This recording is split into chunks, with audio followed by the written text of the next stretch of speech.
Assalamualaikum warahmatullahi wabarakatuh. Kembali lagi di channel KM Story. Pada kisah kali ini, Mimin akan membawakan sebuah cerita yang berjudul Kisah Nyata Dendam Jin Korintiman. Cerita ini ditulis oleh Kang Asep Hidayat. Kang Asep, terima kasih ya atas ceritanya. Tak pernah lupa, Mimin mendoakan sahabat pendengar sehat selalu dan dilimpahkan rezekinya. Amin ya robbal alamin. Dan jangan lupa untuk selalu mendukung channel ini dengan cara like, komen, dan subscribe. Terima kasih, baiklah langsung saja kita masuk ke ceritanya dan selamat mendengarkan.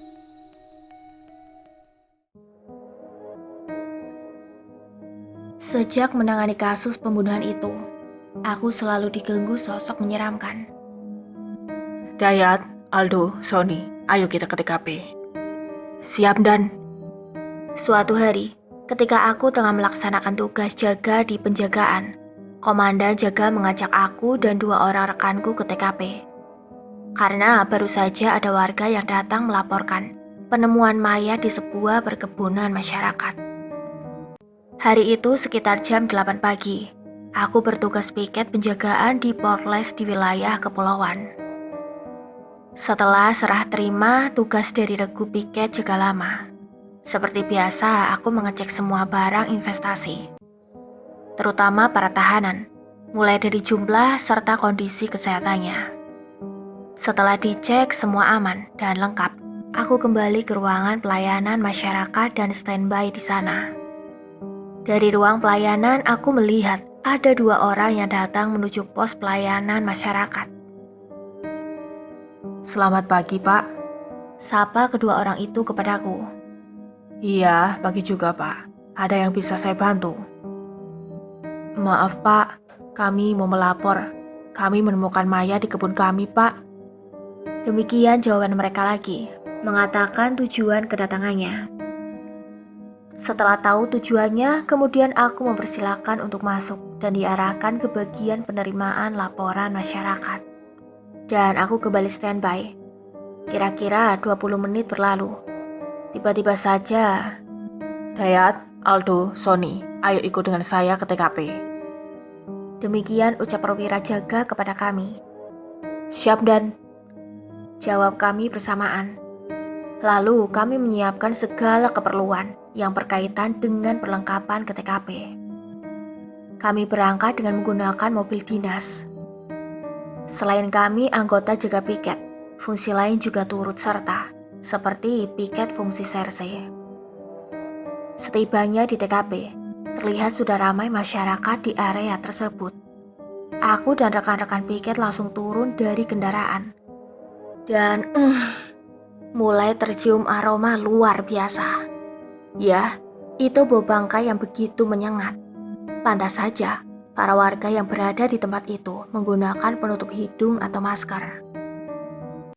Dengan situasi seperti itu, jelas, aku langsung mengambil masker dan sarung tangan dari dalam tas dan aku pakai. Melihat rombongan kami, seketika para warga memberikan ruang jalan untuk kami lewat. Dan akhirnya kami tiba di titik lokasinya. Astagfirullah. Di area semak belukar perkebunan warga yang tidak terawat, terlihat mayat seorang pria meringkuk di sana. Dan posisi kaki, tangan terikat. Dengan kedua lutut melipat seperti orang tengah duduk melamun. Wajahnya mendongak ke atas dan mulutnya terbuka lebar. Perlahan aku mendekati mayat yang sangat mengenaskan itu. Seketika kerumunan lalat hijau berterbangan dan hinggap kembali di tubuh mayat itu. Gumpalan belatung mulai terlihat di beberapa bagian tubuhnya, seperti di bagian mata dan telinga. Tubuh mayat itu terlihat bengkak dan menghitam. Diperkirakan mayat itu baru sekitar 4 atau 5 hari saja, jika dilihat dari bentuk lalat serta ukuran belatung yang ada di tubuh mayat itu. Dengan dipimpin komandan, segera kami melakukan tindakan pertama di tempat kejadian perkara. Dan setelah semua selesai yang berkaitan dengan TKP, lalu saatnya pengangkatan mayat. ayo cepat angkat jenazahnya ke ambulan. Perintah komandan kepada kami. Mendengar perintah demikian, jujur, saat itu aku merasa bagai dimandikan pakai air es. Bagaimana tidak? Di saat itu aku masih sangat muda dan belum setahun jadi anggota polisi. Tentunya belum terbiasa, sekaligus ngeri dengan hal seperti itu. Sesaat sempat aku termenung karena ragu, namun ini sudah perintah bahkan tugasku. Siap, Komandan. Jawabku gugup. Akhirnya mau tidak mau aku melakukannya. Bersyukur tim medis juga warga membantu. Mayat tersebut langsung diangkat menggunakan tandu dan dimasukkan ke dalam ambulan. Mayat itu tidak dimasukkan ke dalam kantong mayat karena kondisi dan posisi mayat yang memang tidak bisa dimasukkan ke dalam kantong mayat. Aku memegang bagian tangannya yang sebelah kiri dan seret. Astagfirullah. Ketika aku angkat, pegangan tanganku terpleset karena kulit tangan itu terkelupas seperti terkena air panas. Tentu saja cairan kental meleleh dari tangan yang kulitnya terkelupas. Seketika aroma tidak sedap tercium semakin menyengat di rongga hidungku. Maskerku tidak mampu menutup hidungku. Ketika aku lihat di genggamanku, potongan kulitnya lengket di telapak tanganku. Aku merasa sangat ngeri, walau saat itu aku tengah menggunakan sarung tangan. Namun, aku berusaha untuk bersikap tenang, karena aku juga mesti menjaga sikap di depan banyak orang di tempat itu. Ayo, cepat angkat, Yat. Perintah komandan lagi. Siap, Dan. Lagi-lagi hanya kata siap yang aku jawab. Dengan susah payah, akhirnya jenazah berhasil dievakuasi, dan kami kembali ke satuan. Sedang jenazah dibawa ke rumah sakit untuk diotopsi. Setibanya di kantor, aku meminta izin kepada komandan jaga untuk ke barak sebentar, karena kondisi aku dan rekanku sudah terlihat kacau. Badan juga pakaian kami sudah sangat kotor. Setelah mendapatkan izin, aku dan rekanku menuju barak yang tidak jauh berada di belakang area kantor. Di barak aku membuka pakaian dan mandi. Setelah itu, aku berganti pakaian dinas yang baru. Karena masih jam dinas, aku tidak bisa berlama-lama di barak. Pakaian kotor dan bau mungkin terkena percikan cairan dari tubuh mayat tadi. Aku masukkan ke dalam keranjang pakaian kotor, lalu aku berangkat kembali ke kantor. Jam 8 malam. Seperti biasa, kami petugas piket jaga serah terima piket dengan yang baru. Karena jam dinas piket hanya 12 jam saja. Situasi aman dan terkendali. Sebelum pulang ke barak, aku singgah ke kantin untuk makan malam, serta membeli beberapa anak atau cemilan untuk di barak. Setelah itu aku pulang ke barak. Setibanya di barak, aku langsung mandi di kamar mandi yang berada di ujung lorong barak. Barak kami terdapat beberapa kamar mandi dan WC yang berada di setiap ujung lorong. Malam itu situasi di barak sangat sepi karena anggota lain tengah melaksanakan tugas. Yang di barak saat itu hanya aku, Aldo, dan Sony. Kami satu letting. Namun posisi kamar kami berjauhan. Sony dan Aldo di lorong sebelah kanan, sedang aku di lorong kanan. Aku tinggal sendiri di kamar, tidak seperti yang lain sekamar berdua. Aku keluar kamar dan melangkah menuju kamar mandi. Ada rasa tidak nyaman ketika aku berjalan di lorong yang temaram itu. Walau aku bukanlah seorang yang penakut, tapi malam itu, entah mengapa berkali-kali bulu romaku meremang. Buru-buru aku melangkah masuk ke kamar mandi dan langsung mandi. Saat itu aku nekat sengaja pintu kamar mandi tidak aku tutup. Biar sajalah mumpung lagi sepi. Lagian penghuni barak ini toh laki-laki semua. Pikirku cuek. Biar aku mandi, menggunakan sabun dan rasanya segar. Namun di saat aku tengah menggunakan sabun, sepintas ekor mataku seperti melihat ada seseorang tengah berdiri di depan pintu kamar mandi yang tengah memperhatikan aku. Seketika aku palingkan muka dan menatap ke arah pintu. Namun tidak ada siapa-siapa. Pasti si Aldo mau ngerjain aku. Karena beberapa hari yang lalu dia pernah menyembunyikan handukku. Ya akhirnya aku harus kembali ke kamar seperti bayi alias polos begitu saja. Aku raih gayung dan aku isi air. Perlahan aku melangkah mendekati pintu. Siap-siap akan aku siram kok Aldo. Iya. Biur. Langsung aku siramkan air itu ke si Aldo. Ya benar saja, dia tengah berjongkok di luar kamar mandi. Kena kamu sekarang kan? Ucapku senang karena berhasil menyiramnya. Namun Aldo hanya duduk diam di depan deretan kamar-kamar mandi itu, walau berhasil aku siram. Seketika aku menghentikan tawa, lalu aku perjelas pandangan mata, memperhatikan si Aldo.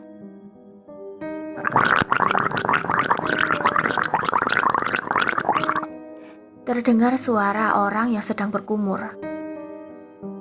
Astagfirullah, itu bukan si Aldo, tapi mayat tadi siang. Bus. Tubuhku gemetaran. Berulang aku beristighfar. Entah kekuatan dari mana. Seketika aku berlari menuju ke kamar barak. Dengan tubuh masih penuh dengan buih sabun. Dan terulang kembali, aku masuk ke kamar barak, tidak menggunakan handuk. Aku masuk kamar, dan aku tutup serta aku kunci pintunya. Di dalam kamar aku sangat ketakutan dan bingung harus berbuat apa. Segera aku pakai sarung dan meringkuk di kasur, menutupi seluruh tubuh dengan selimut. Dari balik selimut, aku teringat dengan Aldo dan Sony. Sedang di mana mereka? Kalau berkumpul mungkin akan lebih baik. Aku telepon sajalah mereka, dan aku suruh untuk datang ke kamarku. Demikian pikirku. Tanpa keluar dari selimut, aku raih HP Motorola aku yang segede batu bata itu, yang memang berada di samping kasur. Baru saja HP dapat aku raih. Tiba-tiba saja, krik. Aku merasakan kasurku bergoyang, seperti ada seseorang yang naik ke atas kasur spring bedku. Sahabat pendengar semua pasti bisa membayangkan jika kita tengah berada di atas kasur spring bed dan ada seseorang yang naik ke kasur, pasti akan terasa bergoyang walau pelan. Aku terdiam, tidak melakukan pergerakan, dan saat itu semakin jelas terasa pergerakan itu mendekat dan diam tepat di belakangku. Saat itu aku tengah meringkuk menghadap dinding, walau jantungku berdebar kencang, namun aku berusaha mengatur pernafasan sehalus mungkin, serta mempertajam pendengaran.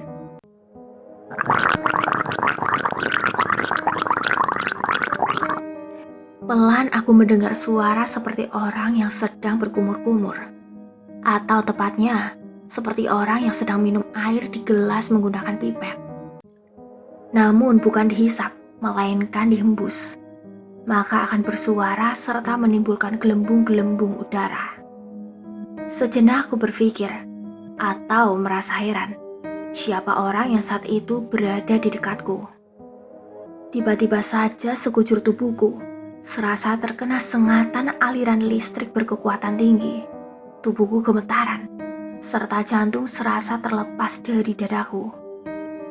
Iya, aku teringat jika suara itu berasal dari mulut mayat tadi siang yang mengap lebar. Seketika itu pula tercium bau bangkai menyengat, serta diiringi suara seperti orang yang tengah kesulitan bernafas karena tercekik. Bau bangkai itu semakin menyengat hingga menembus selimut tebal yang menutupi sekujur tubuhku.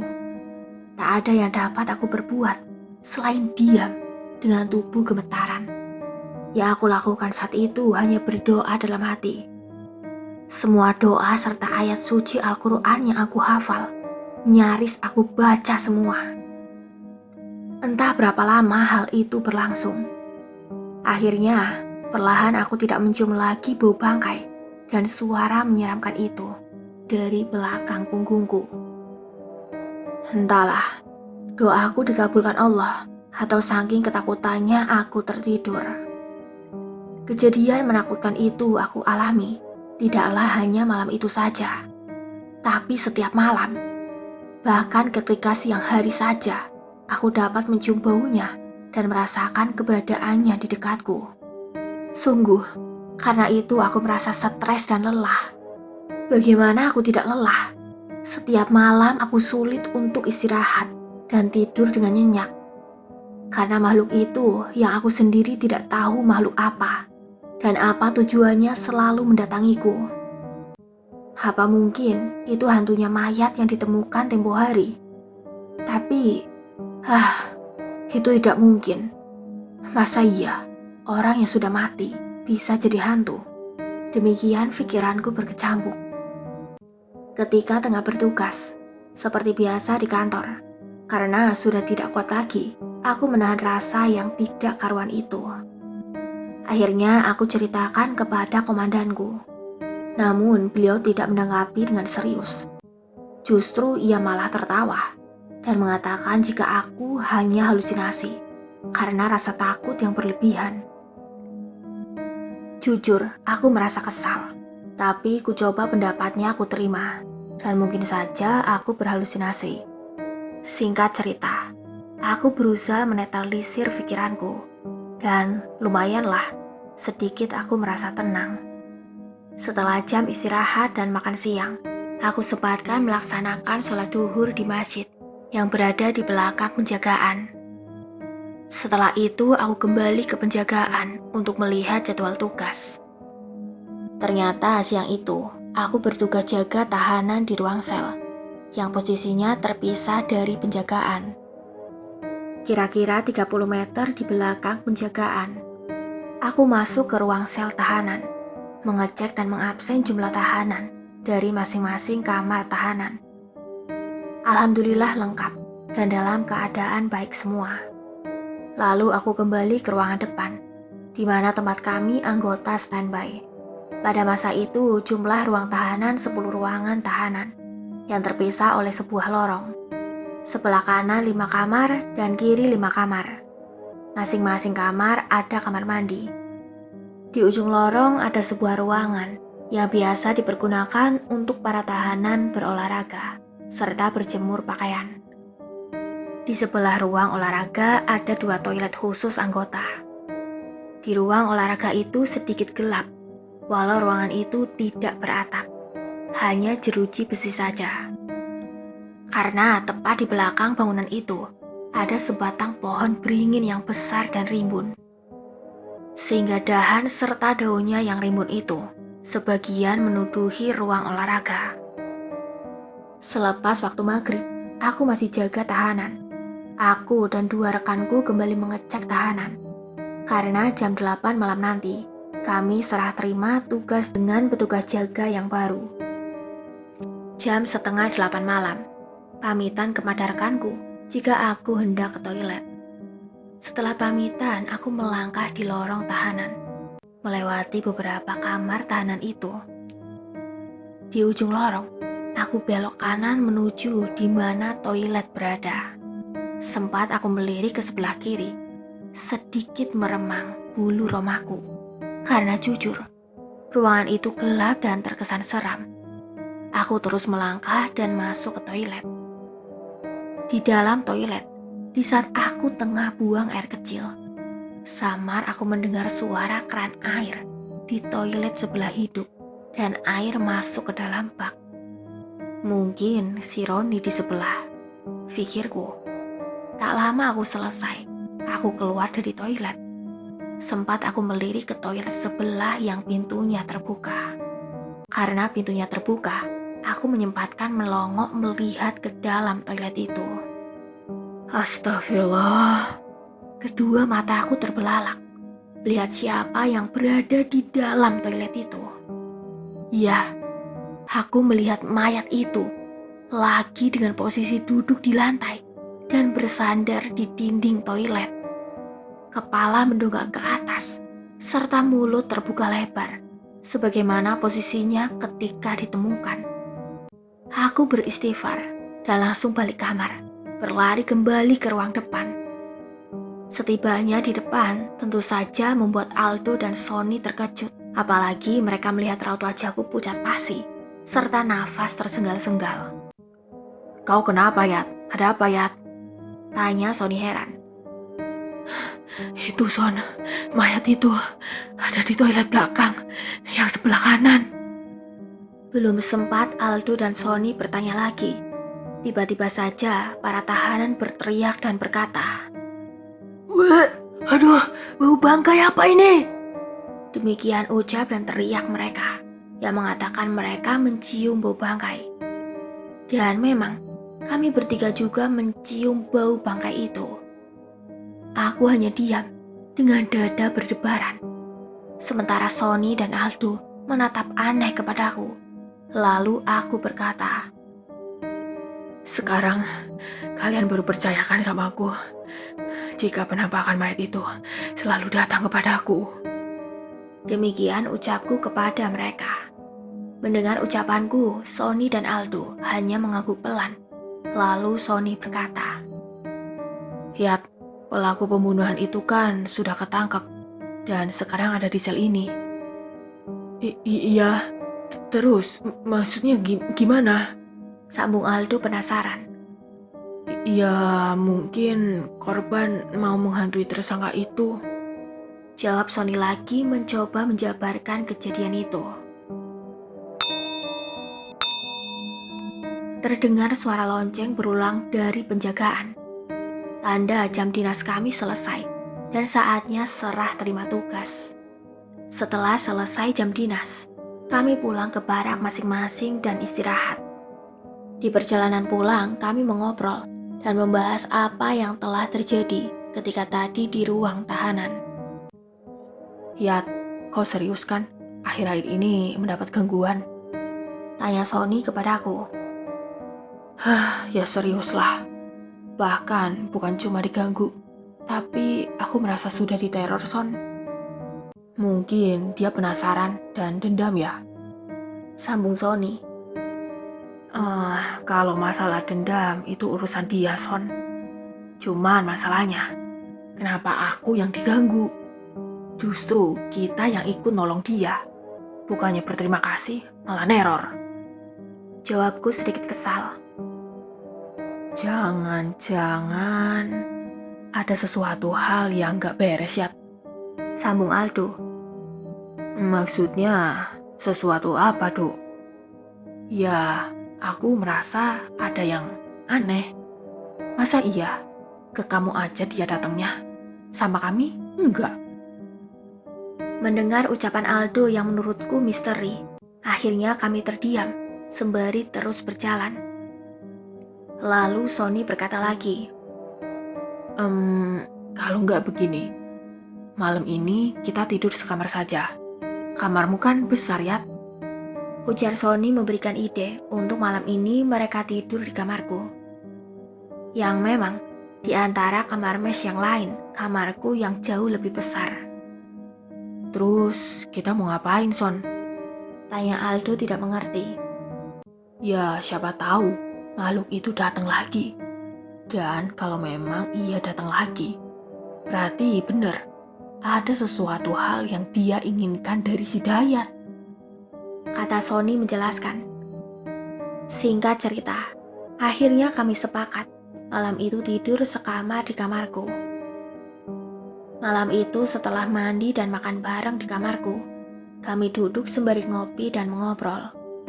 Di kamarku memang lengkap, ada kompor kecil dan gula kopi, bahkan mie instan.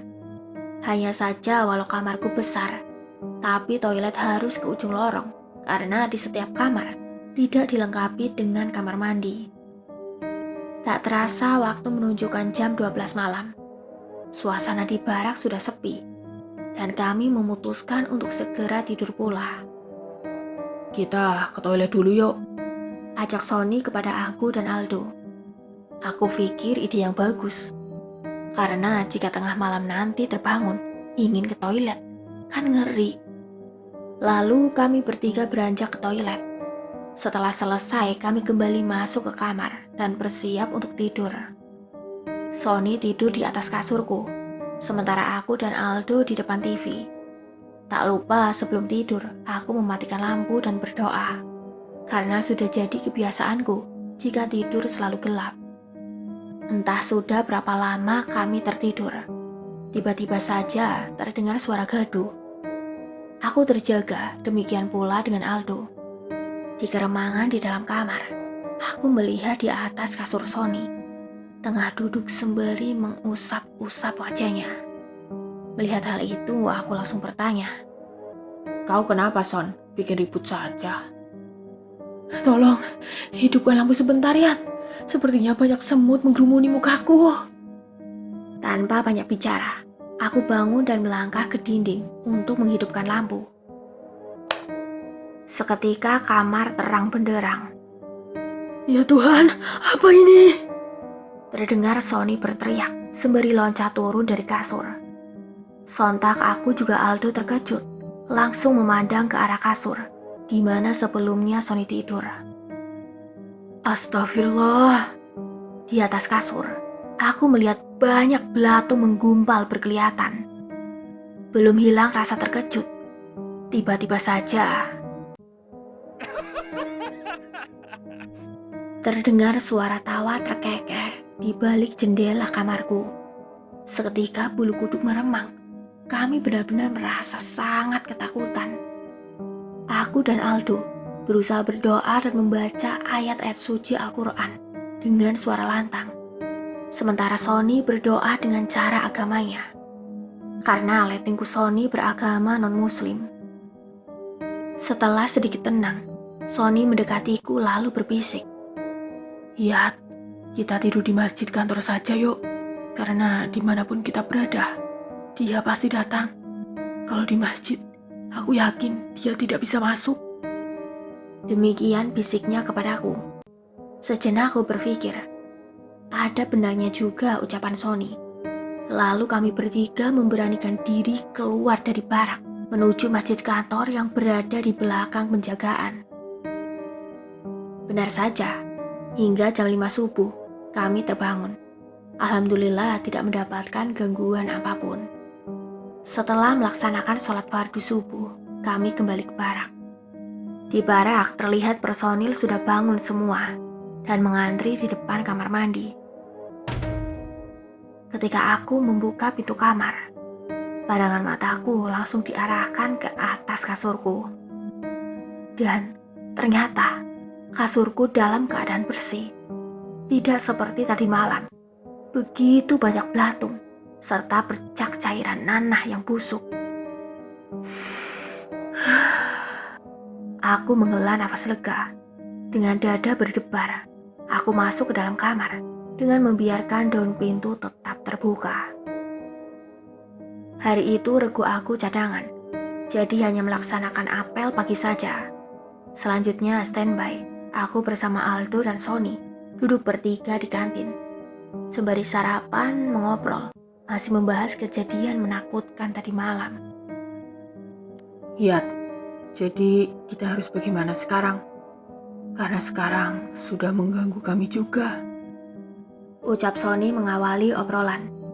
Mendapat pertanyaan dari Sony, sejenak aku berpikir. Karena aku sendiri juga bingung harus berbuat apa. Namun, tiba-tiba saja Aldo angkat bicara. Kalau enggak, kita cari tahu dulu siapa sebenarnya mayat kemarin dan motif pembunuhannya apa. Kita datang ke penyidiknya. Kita minta izin baca hasil pemeriksaan tersangkanya. Setelah itu, nanti malam kita jumpai tersangkanya di sel 5. Demikian pendapat Aldo memberi ide. Wah, bener gitu aja. Setelah sarapan, kita ke ruang penyidiknya saja. Sambungku setuju.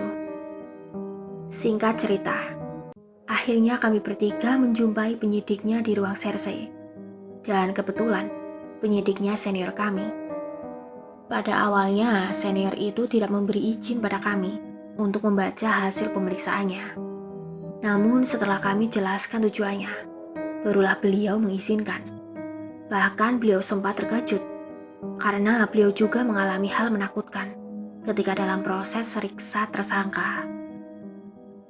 Setelah merasa cukup dan tahu kronologis dari pembunuhan itu, kami mengucapkan banyak terima kasih dan berpamitan persiapan untuk piket nanti malam.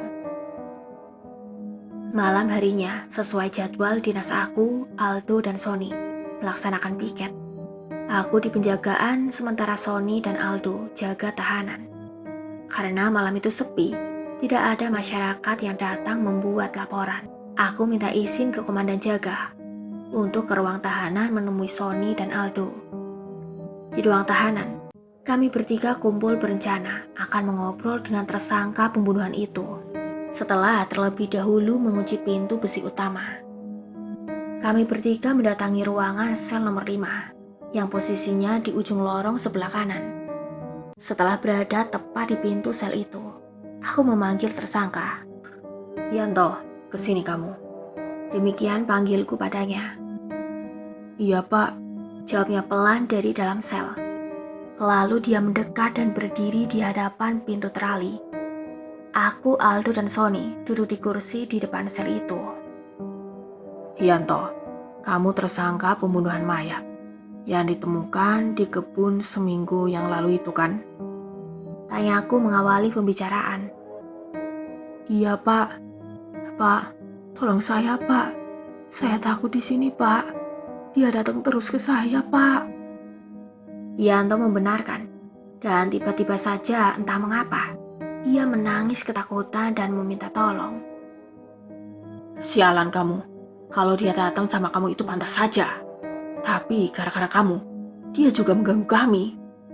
Timpal Sony kesal. Mendapat bentakan dari Sony.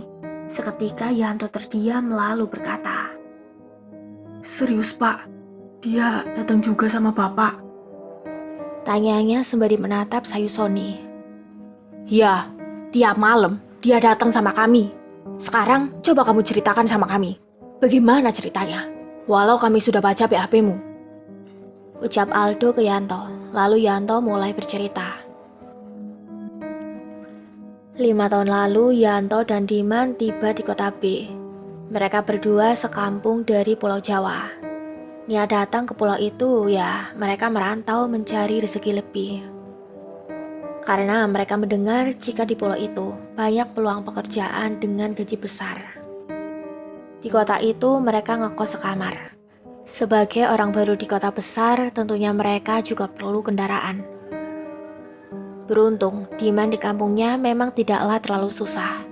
Diman pergi ke pulau B membawa uang. Dengan uang itulah dia gunakan untuk membeli sepeda motor bekas dan membayar sewa kos serta biaya hidup menjelang mendapat pekerjaan. Sementara Yanto sama sekali tidak mempunyai uang. Bahkan untuk makan dan bayar kos masih menggunakan uang Diman. Yanto berjanji nanti kalau sudah gajian akan diganti.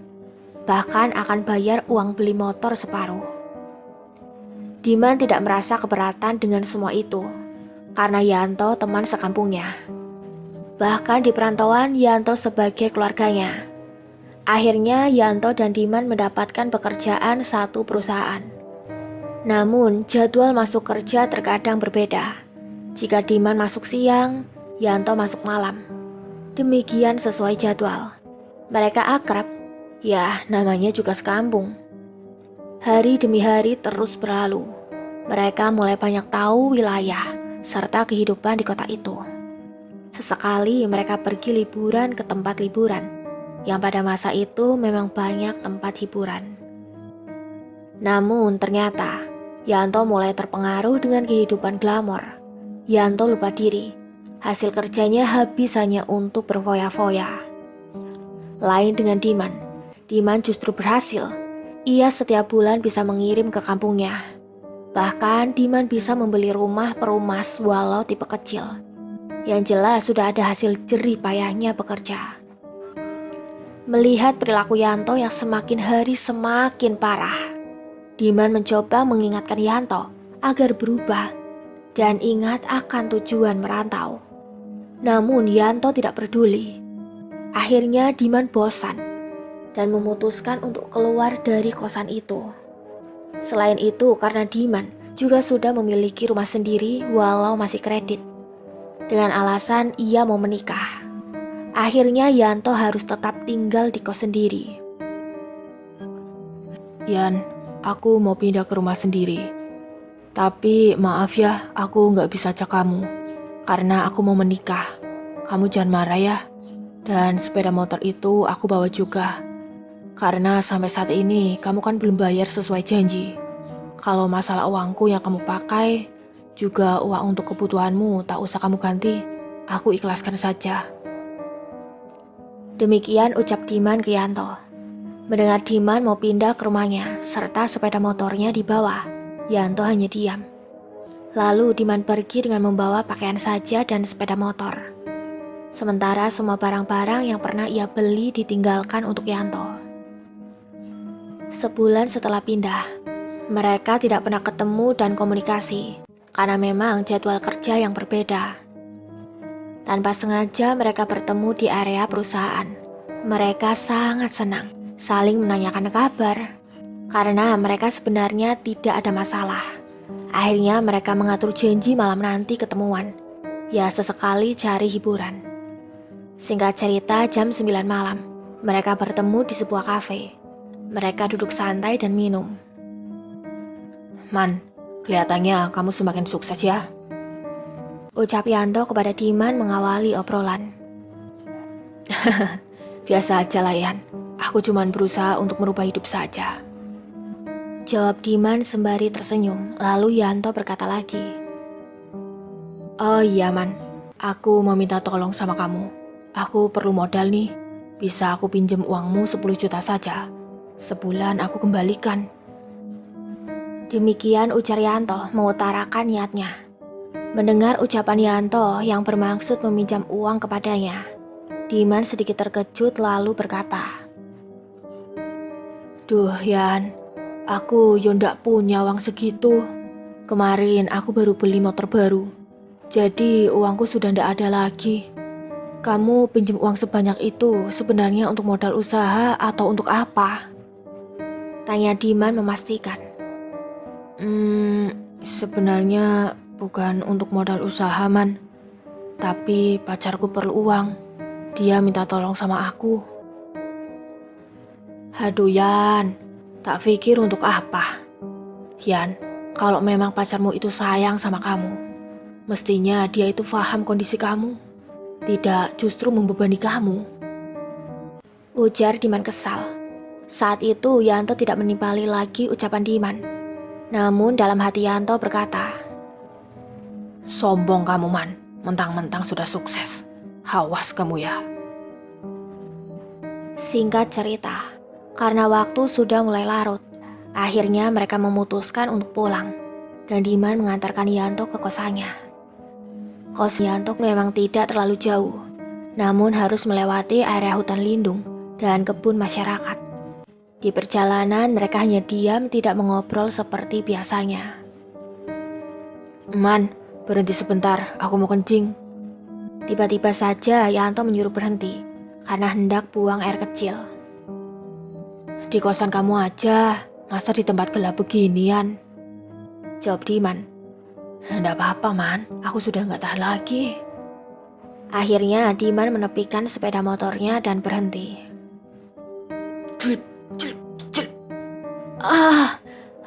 Apa yang kamu lakukan Yan? Dan brek. Diman terjatuh dan ambruk di tanah dari sepeda motornya dengan bersimbah darah segar dari bagian tengkuknya. Iya, Yanto telah menikam Diman secara brutal dari belakang. Dengan sigap, Yanto mendorong sepeda motor Diman ke semak belukar. Lalu ia kembali dan menyeret tubuh Diman yang tengah merintih tak berdaya. Yanto dengan kasar menyeret kaki Diman dibawa ke dalam semak belukar. Dengan pisaunya, Yanto merobek baju Diman untuk dijadikan tali pengikat kaki dan tangan Diman. Tangan Diman diikat di belakang, lalu kedua kakinya diikat juga.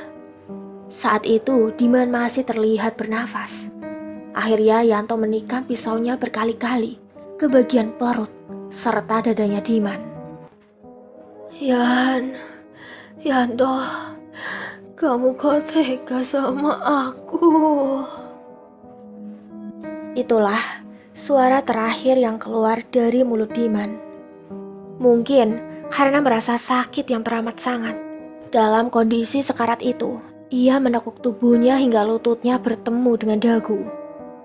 Lalu Diman diam tak bergerak lagi.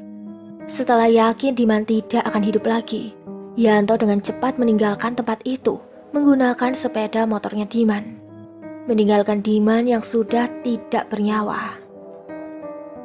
Seperti itu, Pak, ceritanya. Tutup cerita Yanto kepadaku juga Aldo dan Sony. Terlihat dari sudut matanya mengalir bening air mata. Yanto menangis. Bajingan kamu! Tanpa terduga, tiba-tiba saja Aldo berdiri dan meninju dada Yanto dari balik jeruji besi. Aldo merasa geram dan emosi mendengar cerita dari Yanto. Yanto terhuyung beberapa langkah, sembari berteriak memohon ampun. Tiba-tiba saja, tercium bau bangkai yang begitu menyengat, menyeruak di ruang sel itu. Ah! Aldo berteriak, tubuhnya mengejang, kedua matanya melotot layaknya orang tengah kesurupan. Tentu saja, aku dan Sony terkejut dan berusaha untuk menenangkan Aldo. Namun Aldo merontah. Aku dan Sony kewalahan. Bahkan Aldo berhasil melepaskan diri dari aku dan Sony. Aldo hendak membuka pintu terali, di mana itu ruangan tahanan Yanto. Takut akan terjadi hal yang tidak diinginkan. Dengan sigap aku mengambil borgol yang ada di pinggangku. Trap, trap. Kedua tangan Aldo berhasil aku borgol, dan aku borgolkan ke pintu terali sel. Son, cepat kasih tahu komandan, Aldo kesurupan. Perintahku ke Sony. Tanpa berkata, Sony berlari ke depan memanggil komandan jaga. Tak lama berselang, komandan jaga datang dan terkejut melihat Aldo yang tengah kesurupan. Aldo meracau dan membentak-bentak Yanto. Aku tidak terima, Yanto. Kalau aku mati, maka kamu harus mati juga. Biadab kamu, Yanto. Demikian ucap Aldo kepada Yanto, yang saat itu entah suara siapa. Yang jelas itu bukan suara Aldo. Sementara di dalam ruang tahanan, Yanto meringkuk di sudut ruangan tahanan yang temaram sembari menangis. Ampun, Diman. Aku minta maaf, Man. Aku hilaf. Izin Dan, sekarang bagaimana? Apakah komandan masih mengatakan saya halusinasi? Ucapku kepada komandan jaga. Komandan jaga hanya diam dan memandangku khawatir. Lalu ia mengeluarkan ponsel dari saku celananya dan sepertinya tengah menghubungi seseorang. Halo, Assalamualaikum Pak D. Maaf mengganggu. Saya minta tolong datang ke kantor sekarang ya. Anggota saya kesurupan Pak D. Segera ya Pak D. Demikian komandan jaga berbicara di ponsel, lalu menutup kembali. Hiat, sekarang kamu tunggu saja si Aldo di sini ya. Saya ke depan dulu, nunggu orang pintar yang mau datang. Perintahnya padaku. Siap Dan. Jawabku singkat, lalu komandanku melangkah pergi. Singkat cerita, orang pintar temannya komandan datang dan langsung melakukan ritual. Lumayan lama ia lakukan. Di ruang sel mengepul asap menyan yang sungguh membuat aku semakin merinding. Orang pintar itu duduk bersila di ujung lorong yang gelap dengan sikap seperti orang semedi. Kira-kira jam 3 subuh ritual selesai dan Aldo kembali sadar, namun terlihat sangat lemah. Kemudian aku dan Sony memboyong Aldo dan membawa ke ruang penjagaan. Di ruang penjagaan kami berkumpul, mendengar penjelasan dari orang pintar itu. Jadi begini Pak Komandan, jin korinya Diman itu ingin membalaskan dendam kepada Yanto. Cuman dia tidak bisa. Dia mau meminjam raganya Mas Dayat, tapi nggak bisa juga. Akhirnya dia masuk ke raganya Mas Aldo. Karena tadi Mas Aldo sempat marah. Dan di saat marah itulah, jin korin Diman berhasil masuk ke tubuh Mas Aldo. Sebenarnya jin korinya Diman itu sudah dari seminggu yang lalu mengincar mereka bertiga untuk dijadikan media balas dendamnya sama Yanto. Begitu Pak Komandan. Demikian tutur orang pintar itu menjelaskan dengan panjang lebar kepada komandan jaga. Mendengar penjelasan orang pintar itu, komandan jaga manggut-manggut. Tanda mengerti dan sesekali ia bergidik ngeri. Lalu ia bertanya, Jadi bagaimana ini Pak D dengan anggota saya? Gampang itu. Besok malam sediakan kepala wedus gembel 1 dan kembang 7 rupa. Akan saya atasi mereka. jawab orang pintar itu memberi solusi. Lalu ia pamit pulang. Paginya jam 8. Setelah serah terima tugas, aku menghadap komandan jaga. Izin dan, saya tidak berkenan untuk diritual sama Pak D. Biarlah saya sama letting saya mau minta tolong ke Pak Ustadz kenalan saya saja. Demikian ucapku kepada komandan dan menyampaikan alasannya mengapa aku tidak mau diritual oleh Pak D dan memilih meminta bantuan Pak Ustadz.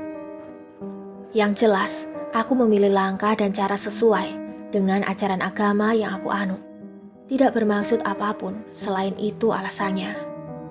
Setelah lepas dinas pagi itu juga, kami bertiga pergi ke rumah Pak Ustadz kenalanku. Alhamdulillah, beliau tengah berada di rumah. Kepada Pak Ustadz aku menceritakan semua yang terjadi. Dengan serius pula beliau mendengarkannya. Lalu beliau mulai menanggapi ceritaku. Ya sudah Pak, tak usah banyak pikirkan atau takut dengan gangguan itu. Kita doakan saja dia supaya tenang di alam sana. Sebenarnya yang bergentayangan dan mengganggu itu bukan arwah dari Diman, melainkan itu ulah jin korinya. Jin korin itu hendak meminjam raga Dayat, namun tidak bisa. Akhirnya ke Aldo, karena Aldo sempat terpancing emosi. Jin korin itu ingin balas dendam kepada tersangka. Alhamdulillah, itu tidak sempat terjadi. Demikian tutur Pak Ustadz menjelaskan dengan panjang lebar. Lalu, bagaimana dengan kami Pak Ustadz? Apa jin korin Diman masih akan mengganggu kami? Tanyaku kepadanya. Insya Allah bisa kita atasi. Setelah ini kita berdoa bersama. Dan nanti Bapak bertiga mandi pakai air doa ya. Singkat cerita, kami membaca doa bersama yang dipimpin oleh Pak Ustadz. Setelah selesai, Pak Ustadz memandikan kami dengan air yang telah beliau bacakan doa. Namun sempat Sony berbisik kepadaku. Yat, dimandiinnya pakai baju begini atau gimana? Ya buka baju lah, aku pakai celana pendek aja. Jawabku kepada Sony, karena memang aku selalu pakai celana Hawaii, baru celana panjang. Sony tidak berkata lagi, namun terlihat dari raut wajahnya seperti kebingungan. Kemudian Pak Ustadz mengajak kami ke belakang menuju kamar mandinya. Kamar mandinya memang lumayan luas, sehingga kami bertiga dapat masuk bersama. Aku melepaskan semua pakaian dan tinggal celana pendek saja. Demikian pula dengan Aldo. Namun Sony terlihat hanya melepaskan bajunya saja. Sementara celana panjangnya tetap ia pakai. Loh, Pak Sony, kok pakai celana itu? Nanti basah. Tanya Pak Ustadz ke Sony. Iya Pak Ustadz, nggak apa-apa. Jawab Sony gugup. Bukalah celananya Son, aneh-aneh saja kau ini. Ucapku kepada Sony. Sony hanya diam. Lalu ia mendekatiku dan kembali berbisik. Malu aku Yat, jangankan celana pendek, celana dalam saja aku tak pakai. Belum diantar tukang cuci celanaku. Demikian bisik Sony kepadaku. Aduh, gila kamu, kebiasaan dari pendidikan, memang begitu kamu. Shh, jangan kuat-kuat ngomongnya, malu aku sama Ustadz. Jawab Sony lagi dengan raut wajah memerah. Bagaimana Pak, sudah siap? Tapi itu Pak Sony, kok masih pakai celana? Bukalah, nanti basah Pak. Pak Ustadz kembali bertanya dan menyuruh agar Sony melepas celananya. Itu Pak, Sony malu karena tidak pakai celana dalam. Jawab Aldo tiba-tiba, yang sendiri tadi hanya diam saja. Tentu saja, hal itu membuat kami tertawa ngakak. Demikian pula dengan Pak Ustadz, kecuali Sony. Ia terkejut dan merasa sangat malu. Oh, kenapa nggak bilang dari tadi? Jawab Pak Ustadz. Lalu beliau masuk ke dalam kamarnya. Dan sesaat kemudian ia kembali dengan membawa kain sarung. Dia menyerahkan sarung kepada Sony. Ini Pak, pakai kain sarung saya. Ucap beliau sembari tersenyum. Singkat cerita, kami selesai dimandikan oleh Pak Ustadz. Setelah semua selesai, akhirnya kami pamit pulang. Kembali ke barak dengan dibekali air doa serta sebungkus garam kasar. Sesuai petunjuk Pak Ustadz, agar air doa itu diciprat-cipratkan ke sekitar barak. Demikian pula dengan garam kasar itu, ditaburkan di sekeliling barak. Akhirnya setelah meminta bantuan kepada Pak D, juga bantuan Pak Ustadz, alhamdulillah, aku juga Aldo dan Sony tidak mendapat gangguan apapun lagi. Baik di ruang tahanan, juga di barak, tidak pernah melihat hal-hal aneh, serta tidak tercium bau bangkai lagi. Dan semoga saja almarhum Diman tenang di sisinya. Amin ya robbal alamin. Demikian akhir dari kisah ini. Semoga berkenan serta dapat memetik hal positifnya. Bahwa pola hidup sesungguhnya dapat menentukan bagaimana hidup kita di akhir. Jika kita menjalani hidup dengan baik dan benar, maka kita akan meraih apa yang kita inginkan. Dan jika sebaliknya, jelas kita akan mendapat kesulitan dalam hidup. Jangan pernah iri dengki kepada orang lain yang mungkin lebih dulu mendapatkan kesuksesan dari kita. Apalagi sampai berbuat jahat. Tapi sadari diri atas segala kesalahan. Berusaha untuk berubah, walau harus memulai dari awal. Karena tidak ada kata terlambat untuk memulai hal yang baik. Mohon maaf atas segala kekurangan. Terima kasih banyak atas doa dan support sahabat pendengar KM Story.